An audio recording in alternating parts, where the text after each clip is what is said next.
Hey everybody, John here, obviously. And you probably haven't seen this location before. This is my desk where I do editing. And I was looking online and I saw the following picture, which I'll put on the screen.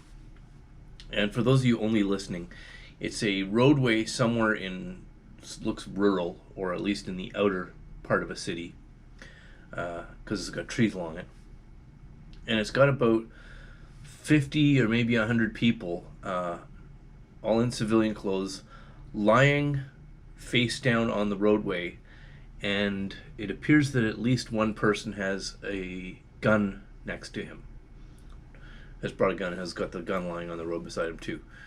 And this makes me think of this practice that the radical left has, the Black Lives Matter and the Antifa types, of getting on roadways and blocking traffic, and in some cases, in extreme stupidity, dressing in all black, going onto an unlit part of a highway and then dancing and expecting that by magic the highway traffic is going to be able to, number one, see them in an unlit highway dressed in all black, and also stop from highway speeds when you're dressed in all black on the highway dancing in an unlit part of it.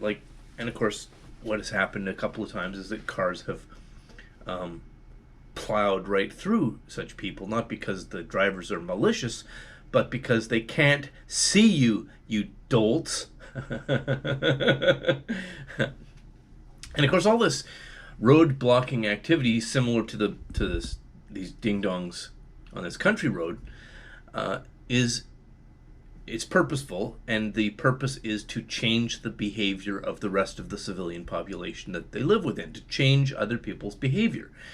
Now, I don't know precisely what the specifics of that desired behavioral change are. It appears to be they want obedience and tribute in the form of payment, probably. You must obey our political desires. You must conform to what we think is the correct thought. You must support who we want to have supported politically, blah, blah, blah, blah, blah. And I want to talk briefly about what I think that behavioral change is actually going to be.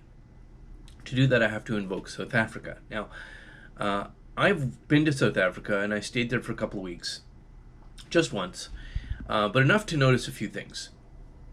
Number one is, when you step into a roadway in South Africa, the driver's instincts are not the same as the driver's instincts in North America, in Canada, for example, where I live. You step into a roadway in Canada, the driver's foot goes automatically to the brake.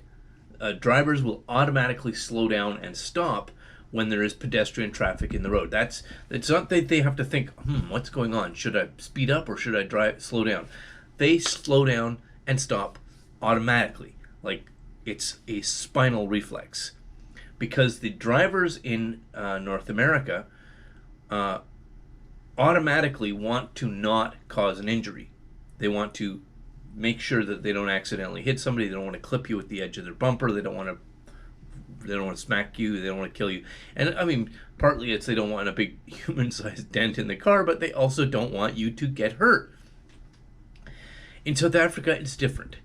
And the reason it's different is that highway robbery, in the literal sense of the word, not in the figurative sense that the way we use that word, blocking a roadway is a form of hijacking, and the typical response is that the driver gets dragged out of their car and savagely beaten or murdered, and if it's a woman, they might get brutally raped and then murdered, or they might get chopped up with a machete and then murdered and robbed. And you cut off, if you're wearing jewelry, they might take that jewelry in the most brutal and expedient way possible, which is typically a machete through your arm to take the wrist watch off, or if you have tight-fitting jewelry, they're just going to cut your fingers off or cut your whole hand off.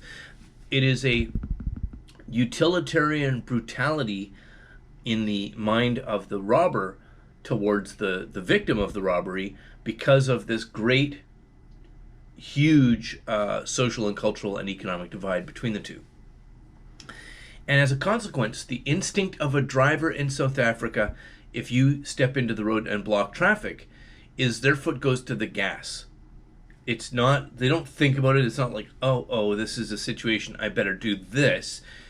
It's the same as the driver's instinct in North America to brake, to put your foot on the brake and slow down. You don't think about it here. In South Africa, they also don't think about it. They go right to the gas. Because culturally, deep down, everybody knows that that's not a person crossing the road. That's a person stopping you so they can murder and rob you. And that's the behavioral change that the radical, rioting, protester left wing of Antifa and Black Lives Matter, that's the change on behavior that they're going to drive.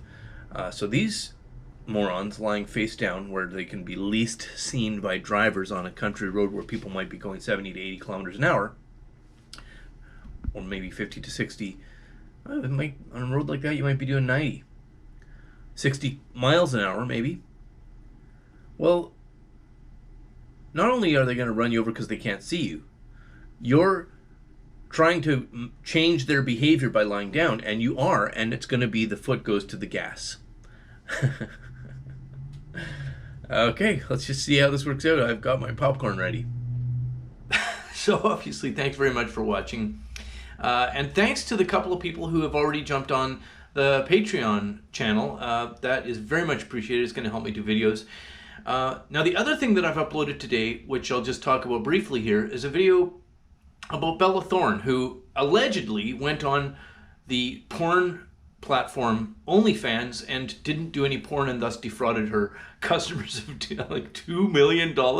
Now she claims that that was to help build acceptance of sex work, but it seems to me it's to build acceptance of fraud, which is what she did. Anyway, I did a whole video about that. It's over on the Patreon channel, and this is the summary for those of you who don't want to go there. Anyway, thanks for watching, and as always, have a lovely, lovely, lovely day.